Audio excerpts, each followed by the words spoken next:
So the question that I get asked the most is, Moritz, where do you actually find the ideas for your artworks? And also paraphrasing, how can I be more creative? Or Moritz, I'm running out of ideas, can you help me? So I thought I'm gonna make a small video about how to get ideas for artworks.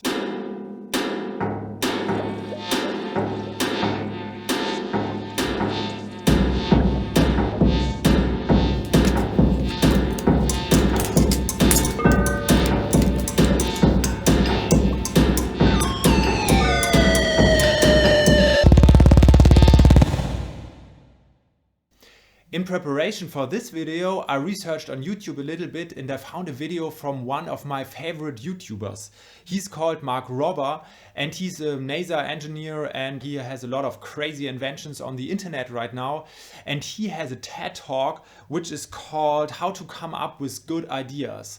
And in this he talks really vividly about how a creative process works, and he basically comes up with 3 different steps. So the first step would be curious, the second one, work hard, and the third one, get lucky. So these steps might seem a little obvious and actually not such a, oh, I have to do this and then I'm super creative kind of thing. But at the same hand, I can really see myself in these processes, and I'm just wanted to give a little insight about how I work and how I develop my own robotic instruments. So the first step would be curious. For me, that's basically walking through the world and just taking in as much information as possible. For many years already, I'm trying to collect with video, with audio, and on notes, written notes, and on my phone, ideas that I see. But not only ideas, also artworks from other artists, sounds, nice sounds which I find somewhere. Sometimes I find a nice sound somewhere, I think like, oh my god, this sounds so good, I just have to record it. But also startup ideas, names for businesses, or just random stuff that I find, toys and stuff. And so over the years, I could collect a big database of ideas which I can go back to when I'm searching for something. For example, I get asked for a new project, and so I can think, okay, oh, I have an idea there. I'm just going through my piles of stuff, and then I can just take an idea from the database that I created over the last years. This also includes going through a lot of websites every day, Hackaday, Hacker News, Wired, this is Colossal, and also Twitter, Instagram, and all the social media stuff. Through this approach, I'm trying to educate myself and basically throw a lot of information on my brain so that I can get to this database when I need it. So the second thing would be to work hard. This is kind of the mantra of our modern times, but for arts I also think it's true. One of my friends, he's a songwriter, and he has this 10% rule. That means that out of 10 songs that he writes, 1 is a hit. And he hasn't released anything of his own music yet, but I still think it's true, because I don't believe in this, I'm waiting there and then something strikes me and I'm struck by this creative idea. I don't think that's true.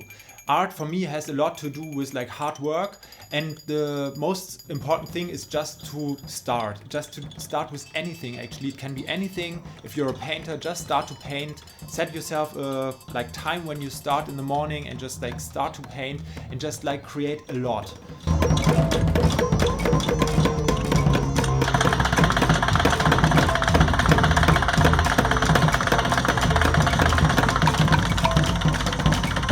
When we started with this installation vibrations, for example, my designer Benno, as I explained in the last video, came up with so many different sketches for different types of the installation. For example, he created over 100 small sketches by hand, also by crafting small models, so that in the end you have a big variety of models to choose from.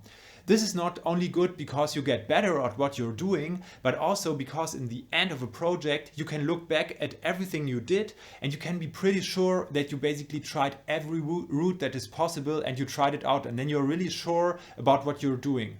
So this work hard approach is really something which I truly believe in. And then the last step, which Mark Robber explains in his video, is to get lucky. If you would ask a random successful person, I would assume that they say at some point they got lucky getting to where they are. I think it's true, but at the same time, this is strongly connected to the second point, because for example, when you're like a touring musician and you're playing a lot of shows, the probability that you find somebody who thinks you're good or you're getting better at playing, it's much more probable than if you're just like only waiting at home and just doing nothing. So like getting lucky is definitely a part of this, like getting good ideas, getting successful at what you're doing thing. But at the same time, if you're doing a lot, it becomes much more probable that you are lucky and meeting somebody who like helps you, or just like get like the next show or the next gig or the next artwork or the next gallery. So, and the last thing that I always try to do is to finish the day with something finished. That means it can be like a draft for a song as an MP3 file. It can be a sketch which I can look at the next day, but not to leave like the loose hanging threads of the day there, but just to finish something with something that you can look at the next day.